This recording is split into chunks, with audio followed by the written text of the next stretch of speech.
Man, it seems like everybody these days has a YouTube channel. So why not me? This is my first video that I'm uploading to YouTube, and I learned a lot over the course of it. I'll try and keep this short, but I picked a relatively simple project. It's nothing super fancy so that I could focus on, no pun intended, so I could focus on camera work. And I learned a number of things, like it's very difficult to keep framing correct when you're working both sides of the camera. It's very easy to wind up cropping off parts of the image. And to rectify some of the issues I encountered while I was making this video, I went ahead and got a new camera, and I have a new microphone to get better audio, so we have clearer speech and we don't have so much noise from things like basketballs bouncing around. I've also upgraded my workbench, and if you stick around through the video, although the content is fairly simple, I think you will really enjoy the end of it. I'm really happy with how this turned out. So without further ado, here we go.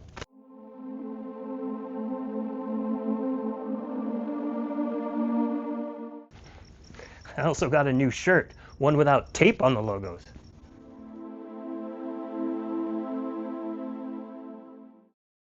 Today I'm going to show you how to assemble your own underhood light. This is going to be a wired example as opposed to something that's battery powered. I looked online for something and most of them are battery powered and they sell for at least $70 and up, and for something relatively simple like that it seemed like I could build something better and cheaper on my own. I'm going to show you what I came up with after looking at the options. So this is a bracket that Eastwood makes to mount various items under the hood, including lighting. It has a little modular piece here that you can slide back and forth along the rail. You can attach different items to it, cameras or lighting, and it's just made from a couple pieces of extruded aluminum that are attached here in the center. There's a couple of attachment points to hold it together, but you can disassemble it for transport. It has these pull-out extensions on the end that allow you to adjust it to the size of your hood. So obviously your hood is going to be a different width depending on what car you have or even what point along the hood you decide to mount this. So it needs to be adjustable and it needs to hold on pretty strongly, which this will do, and it's a lot cheaper than the available lighting items that are on sale now, but we have to add a light to it. It just has a rail with nothing else included other than this piece, which we're not going to use. So I found these kits of LED lighting for garage use. This particular one comes with 4 bulbs in it. They're about 4 foot in length, a little bit under, and they can be attached in a number of modular ways. It comes with a whole bunch of different attachment points where you can wire all 4 together. You can wire individual ones, or you can have a couple of them together. You can wire it to custom wiring such as switches, or you can just wire a single bulb, which is what we're going to do today. So the bulb being LED, although it looks kind of like a small fluorescent bulb, is pretty light. I'm going to weigh it here, turn on our scale.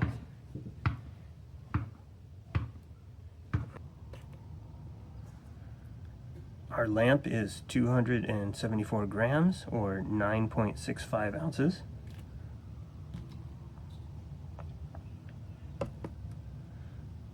And by comparison, the bracket is just under 900 grams or 31.7 ounces. So it's more than triple the weight of the LED lamp. As I mentioned, the LED is extremely light.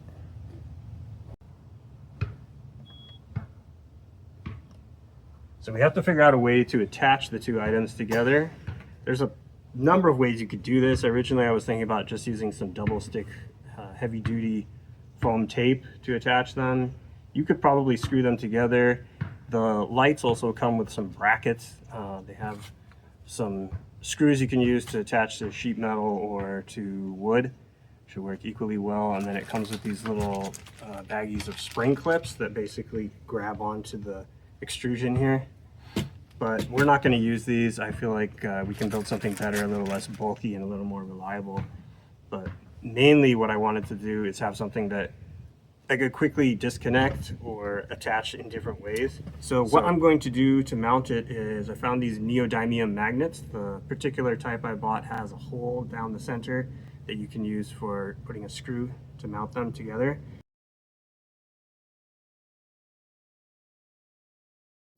Here's a kit of them. I'll give you links to everything in the description of the video, including the lighting bracket, the lights themselves, and the magnets. But these things are pretty strong. If you buy your own neodymium magnets, make sure that you find the really strong ones. There are some sellers out there that sell magnets that look like these, but might just be regular magnets with chrome coating. The true neodymium magnets of the right type are quite strong and may actually pinch your fingers if you're not careful with them. So that's what we have here. These ones come with a hole through the middle, which we're going to use to mount them. And I have a machine screw here with just enough depth to penetrate into the casing here. I believe we're going to have to take these apart. Looks like they have rivets on both ends, so I'm going to be drilling those out and mounting on center here. So we're going to essentially mount these 2 points on the end of the bracket to a point here and a point here that I've marked on the back of the light. The magnet side is going to be on the light, and then we're going to have some kind of metal to mount to, because these rails are made from aluminum, so it won't stick to that, and the ends here are made from plastic, so it definitely won't stick to that. So we have to put something on it, and I'm going to use these large fender washers, and that should be plenty of meat for these things to grab onto. So we're going to mount them centered on the plastic on the ends, just like this. And we're probably going to use some machine screws, and I'm going to tap out the inside of this. I have to be careful when I'm tapping it, so that when I pull these out here, you can see there's maybe 1/4 of an inch before you hit the inner rail. So if I drill too deep into here and put the screw in, I will lock in that mechanism from being able to extend, which I do not want to do. So I'm going to have to go just to the perfect depth and no deeper. So next step, we're going to start dismantling the LED lighting. We're going to start with drilling out the rivets, and let's see what's inside this LED light.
Alright, now that we've got the ends removed from here and the rivets completely removed, we can see how this thing is put together. I assumed that the rail, the metal part of it, was going to be open on the inside, but interestingly it's actually tube.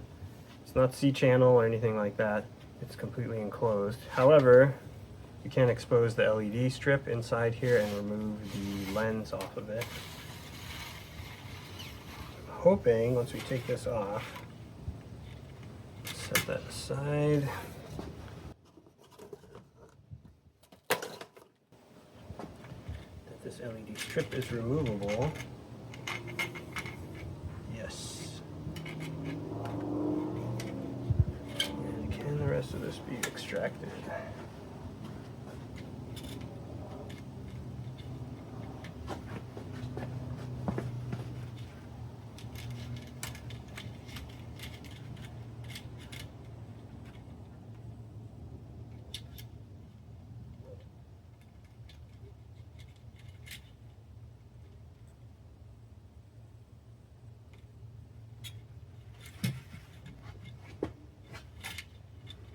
Looks like I may have to disconnect this end of the rail in order to mount these two. These wires are crimped in here, and I don't really want to mess with any of the crimping, so I'm probably going to cut the wires. I'm just going to mark some polarity on them. Since there's nowhere to disconnect these things, I'll have to resolder them later.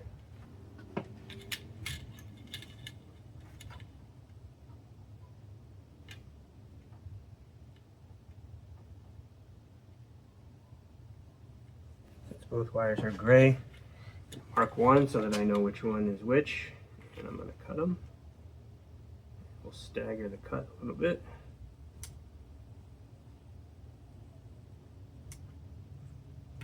That should allow us to extract it from this end. There we go. The mechanism is separated from the body. Now I got to figure out a way to drill this and actually hold the nuts from the backside.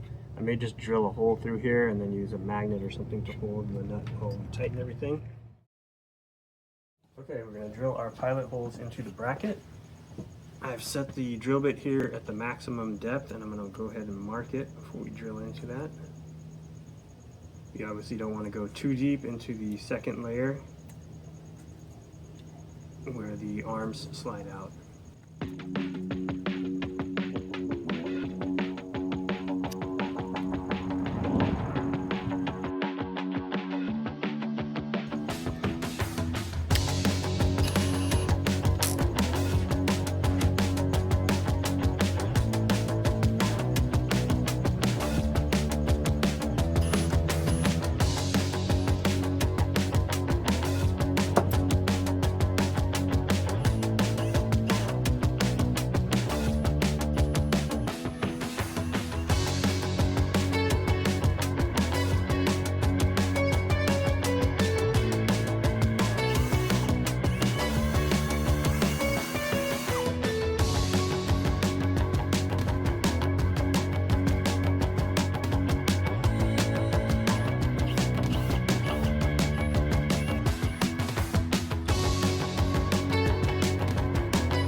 Most of this is going through the plastic, so I'm not going to bother backing out the tap until the very end.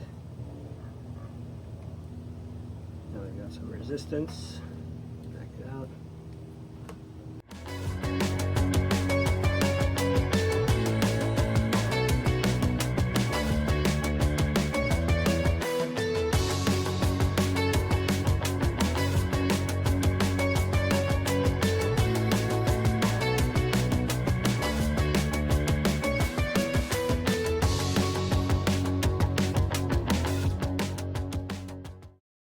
A little extra deeper just to make sure that there's threads all the way to the bottom of the hole. Since the point on the tap is not threaded to the full diameter, go all the way through, and let's see if our screw fits into the hole.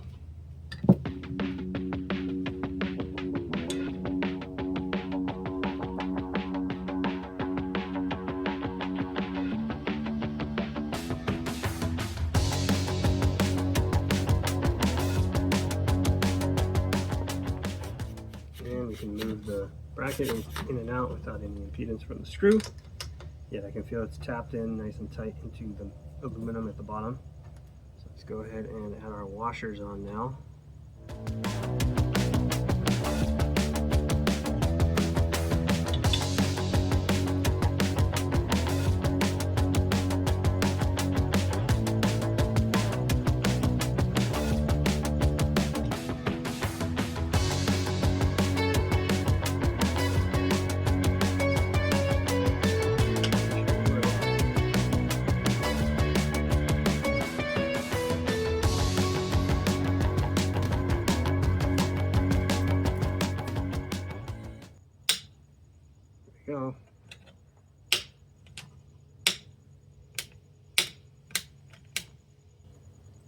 This screw is not quite countersunk flat, and neither is this one. I may add a little bevel on this washer. Okay, let's see if we can countersink the washer.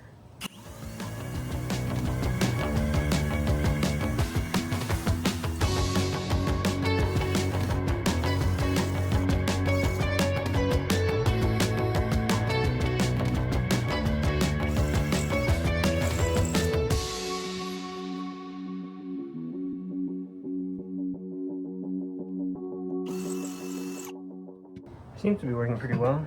Let's take a file to this.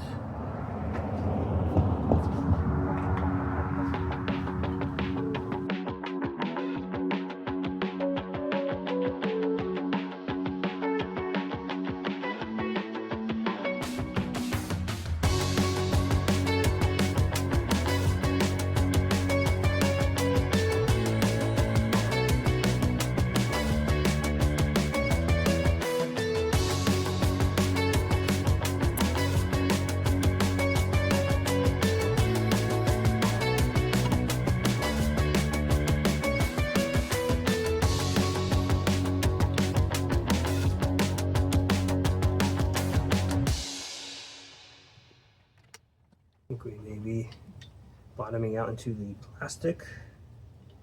So the plastic needs to be countersunk too.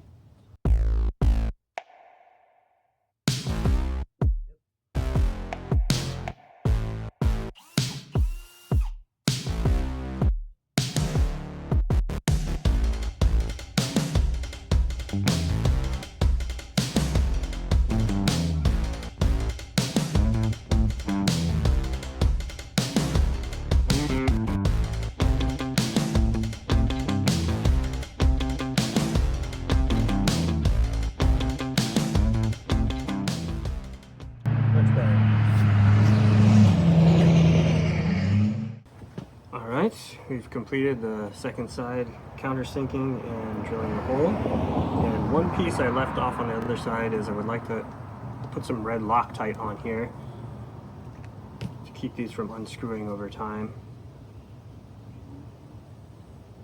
There's very little thread engagement at the very bottom there. The aluminum is not particularly thick, so I'm going to give it every chance I can to avoid bouncing out.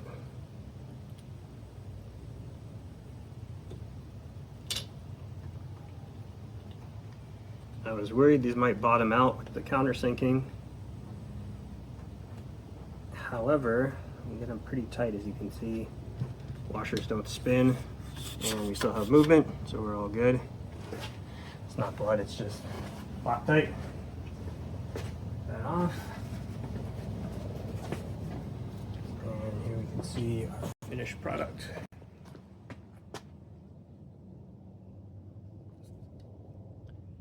Nice and flush. You can see where the drill bit bottomed out here onto the sliding part, but that doesn't affect the motion. And other side. Nice and flush. Plenty of motion. And let's take a look here.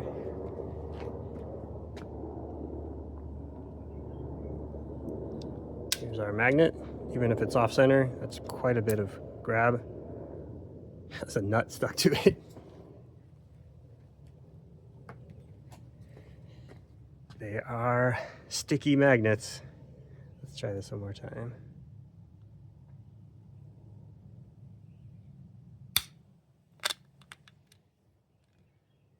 That's pretty good. It takes quite a bit of force to release this thing. That's why I put the screw through it, just so I'd have some leverage. But we're halfway there. Now we got to do the rest of the lamp side. We got to attach the magnets to them.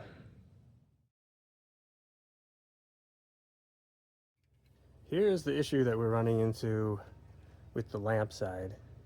So if we look here, you can see that this is one long tube, and our mounting points right there.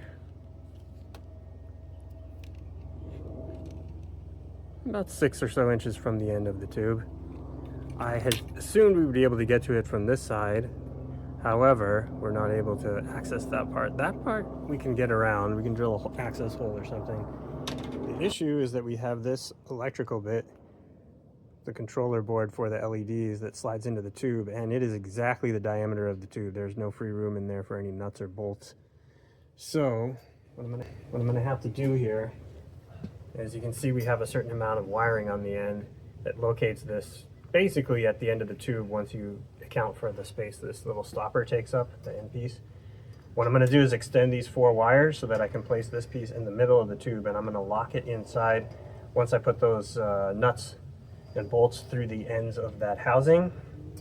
Essentially, when the nuts and bolts are here and here, that piece is going to be centered instead of at the ends of this piece. That way the nuts and bolts don't run into it. I'm very happy that I didn't drill directly into here, because I would have drilled directly into this controller board. So it's a good thing we drilled out those rivets and took the extra time to take this apart.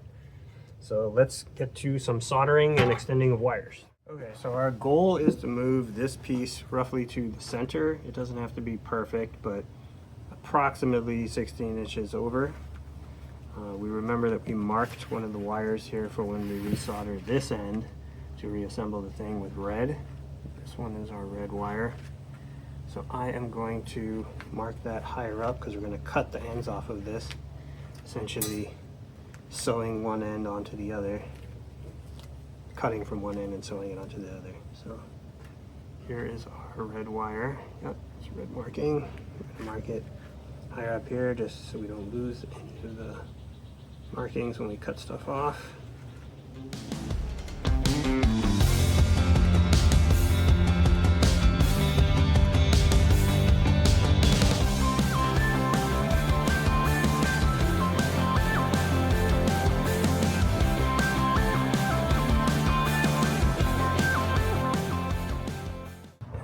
We should have about the same amount of length of wire when we're done. So obviously now it's too short to reach to that end, so this whole piece has to move that way by that same amount. And on this end we're going to be cutting these wires. Now we have 2 white wires I don't want to mix up, so I'm going to be marking these. We used red before, I'm going to go ahead and use blue.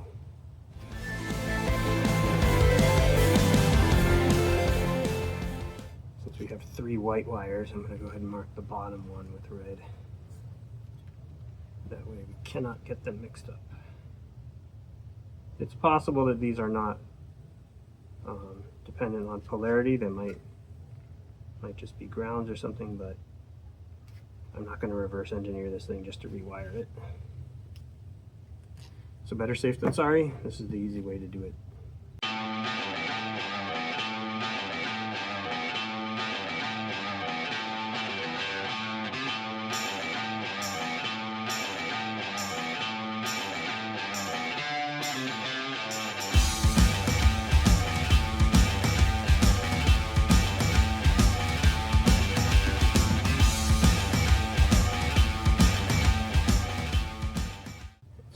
Our electronic board is free and our LEDs are free. You gotta strip all the ends so we can solder everything back together.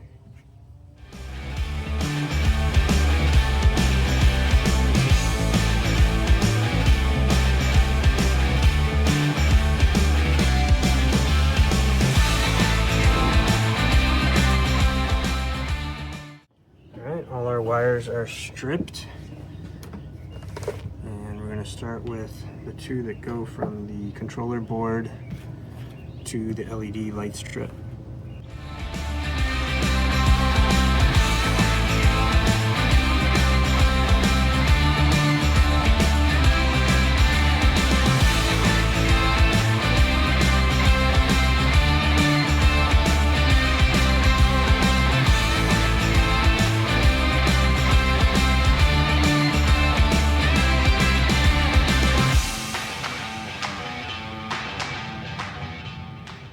Twisted these wires together so we have a mechanical bond as well as the solder.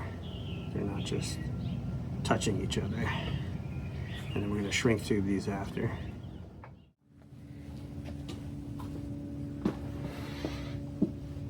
Alright, it's time to solder the 2 wires that go to the power connector.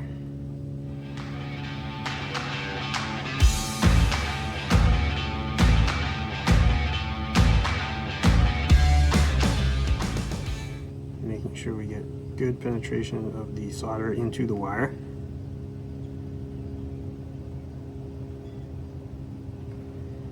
And a good solder joint, the solder should wick into the wire like water soaking into a rope almost. Alright, so some nice good connections, good coverage, not too little, not too much. Let's go ahead and add some heat shrink tubing to that.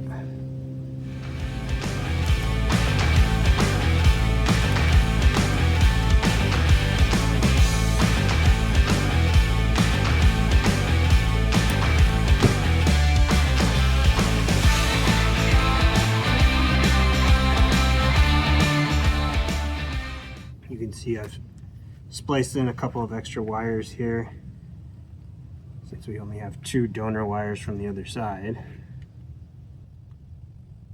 The trick is going to be remembering to put the shrink tubing on before I do the next set.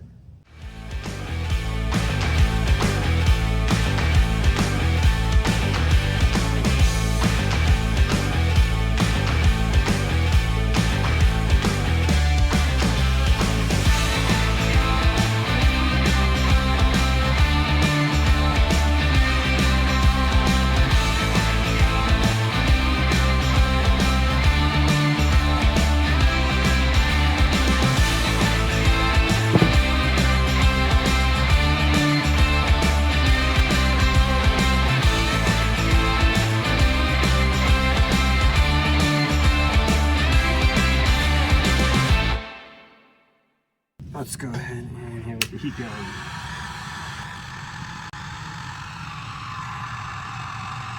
I don't like using a lighter or one of the other heating elements that people use, like the top of the soldering iron for heat shrink tubing.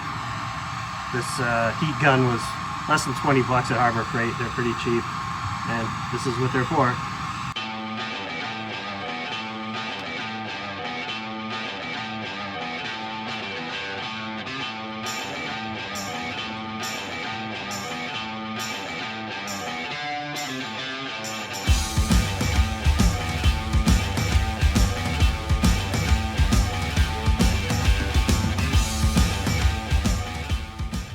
Let's cut 4 more pieces of shrink tubing before I forget.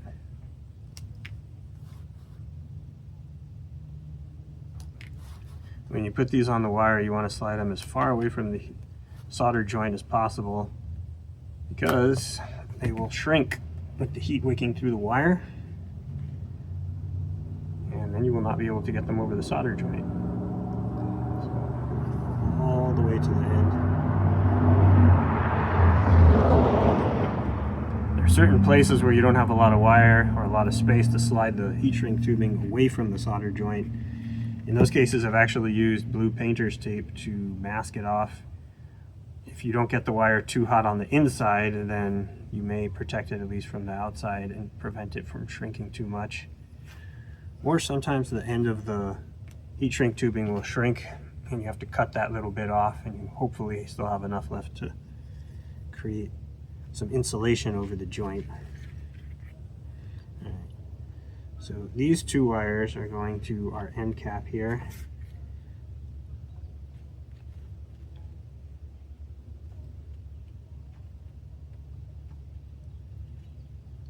And we still have our little blue marking there. And the blue marking corresponds to the red cable. And if the gauge of wire or the individual wires within the body of the wire are too thick, you can of course use a couple sets of needle nose pliers to grab onto it if this is cutting into your fingertips. This wire is fine enough. I think this should be plenty, and it's not going to be stressed too heavily in the car, but you can grab your needle nose just to get the thing nice and tight. You don't want any little wire ends poking out So when the solder hits them, you're going to have little spikes there. They're going to poke through the insulation, the heat shrink tubing.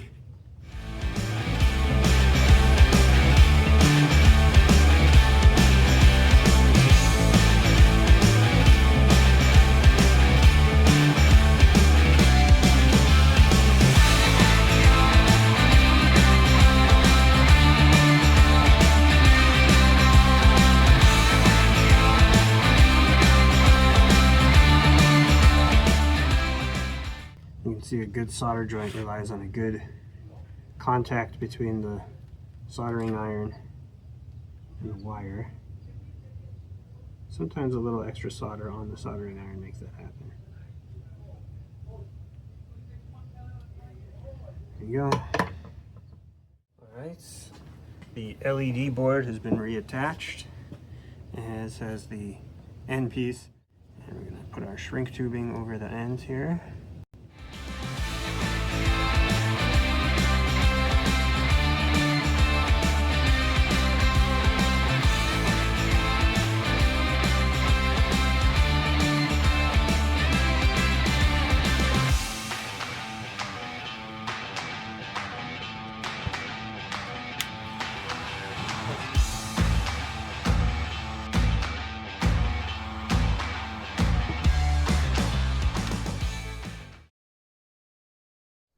We're going to be finishing up the light fixture. We have to mount the magnets to the back of it.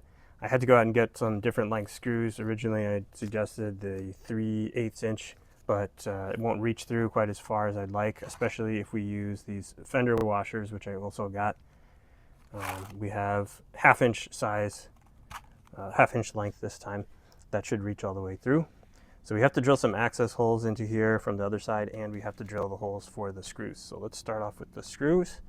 I'm going to center punch so that we don't go off center. This is pretty soft metal, so pretty easy.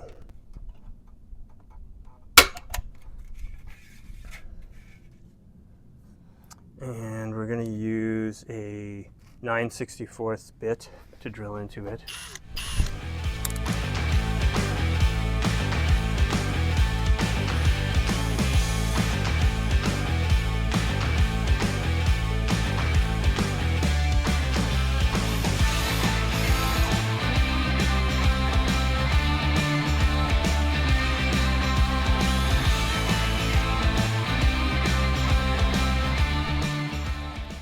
It's actually pretty good as far as being deburred just from the drill.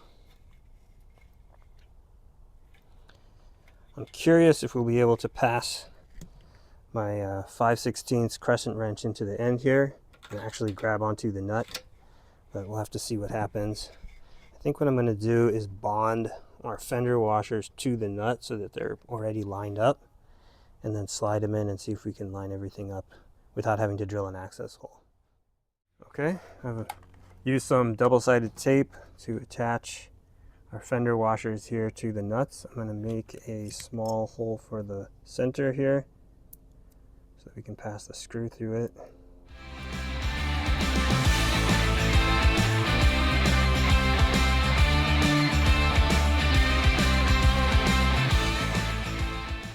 Hopefully this will be enough to hold it all together until the screw can join everything as one. Just going to squeeze these together. Let the double stick tape do its job.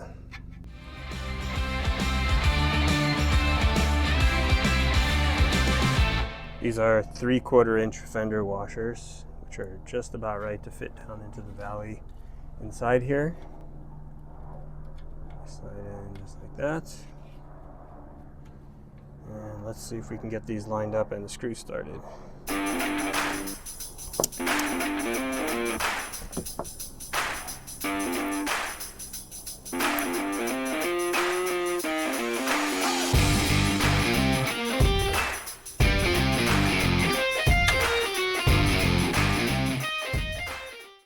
I was successfully able to get the magnet mounted on here. It took a little bit of work. I had to make sure that the hole in the center of the double stick tape was open enough for the screw to go through, so I adjusted that a little bit. and I was even able to tighten it without drilling an access hole or cutting away any material to get the wrench in there. This 5/16 inch crescent wrench is just long enough to reach in from the end. It doesn't quite reach to the end of the tube, so I do have to kind of get it closely in place and then adjust the screw from the outside until the closed end of the wrench falls over the nut. But I've gotten that in. Now comes the hard part. I have to put the other side on, but before I do that, I have to pass the electronics through there so I can trap that little controller board in between the two magnets in the center. It'll be able to slide back and forth freely, but it won't be able to get past the nuts that are inside the center of this. So I got to do that now before I block its passageway. So we're going to take our soldered controller board here and the LED light strip, and we're going to pass the extended wire, or the shortened wires, from this end, and the extended wires will reach to this end.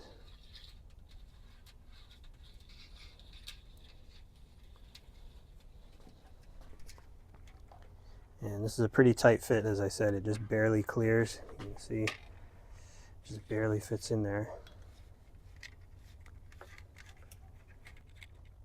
And keep passing it through. We should see the wires come out the other end.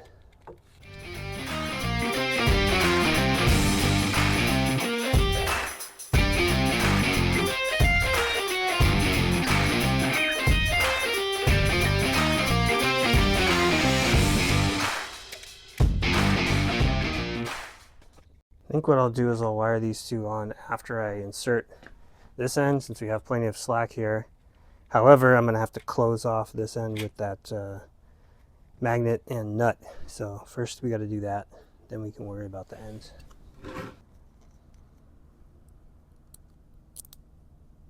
These magnets are actually so strong that once you put the screw in there, it's quite difficult to remove it. The shorter screws were even more difficult. I had to use some kind of a pin to pop it out. And when you grab the screwdriver wants to go to the edge of the magnet and not actually hit the screw. So getting it in the center like this takes some effort. So let's open this up just like we did the other side.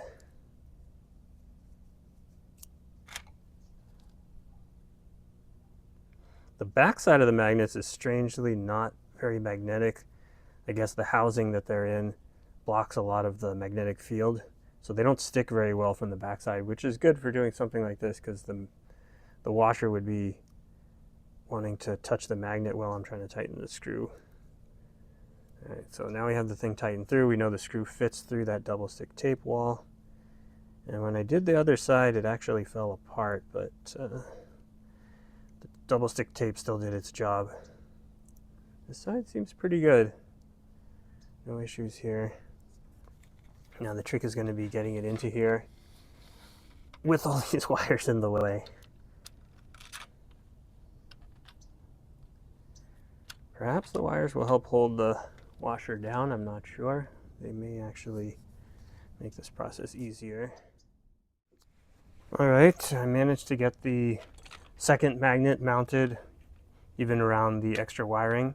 Took a little extra work to get around inside there, and the wrench was pretty difficult to extract once I had everything tightened, but it worked just like the first side, just a little bit more complication. So now we're going to slide the wiring back through, and see if we can get this to come all the way back out the other side again.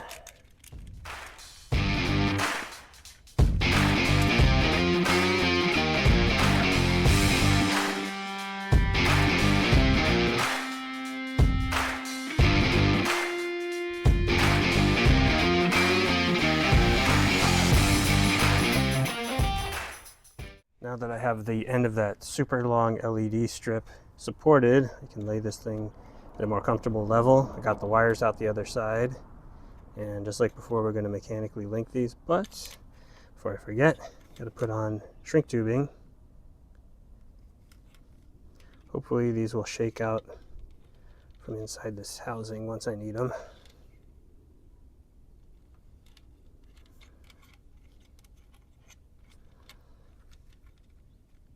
And we still have them marked red to red.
at this point we could test it. However, I noticed that the third prong of the wiring harness that connects to the electrical cable is actually grounded to the body of it, so it goes through this to the body through the rivet.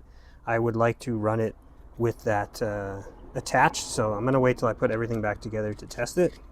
But I'm going to go ahead and pull this wiring back through a little bit. We're going to see if we can orient this thing correctly. There we go. Just like that.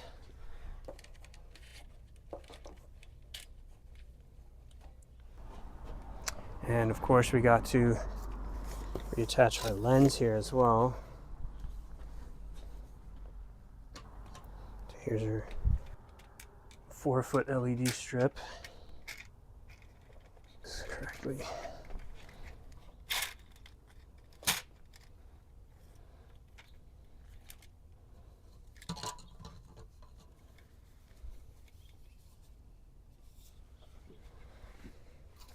The 4-foot LED strip actually lives inside, not this rail, but inside the plastic. Has its own little rail for it.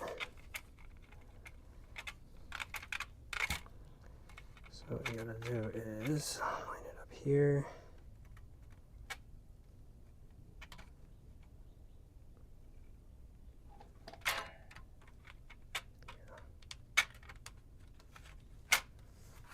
Perfect.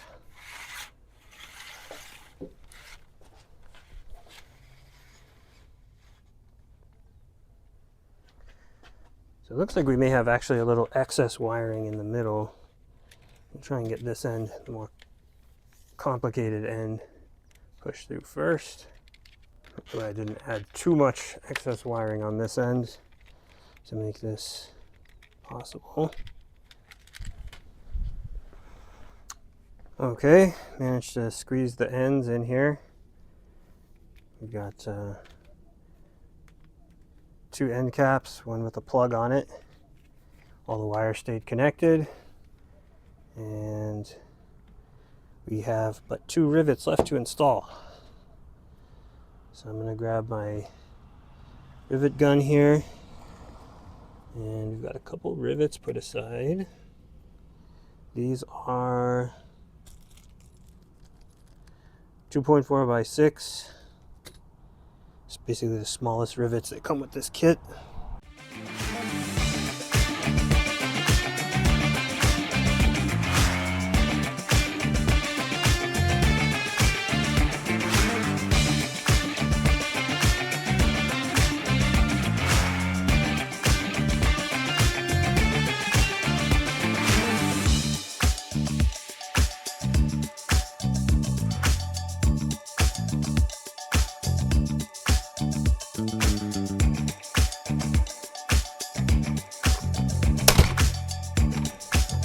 Go.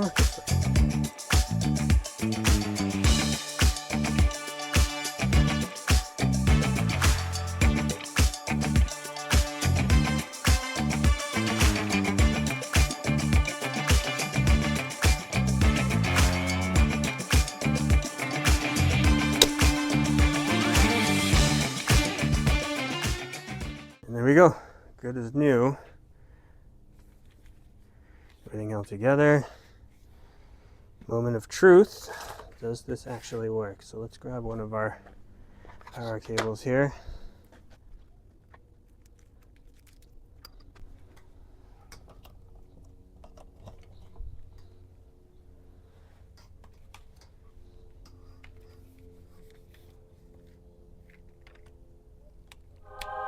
Look at that.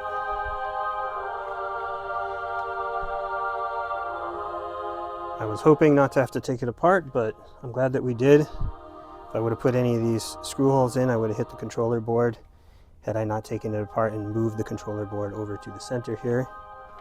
And now we have a nice light.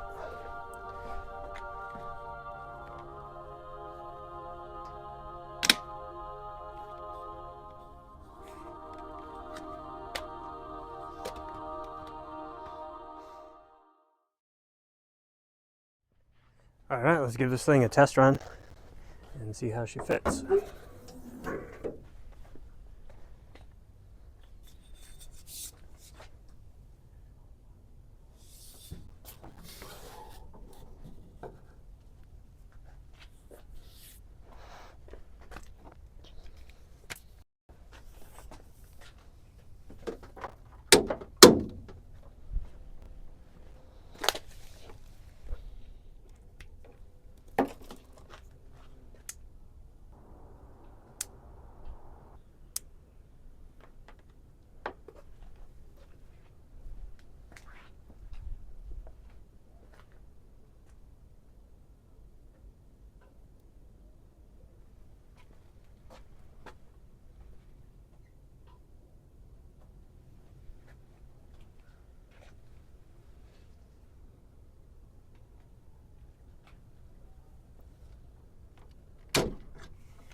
And here we have the final test at dusk.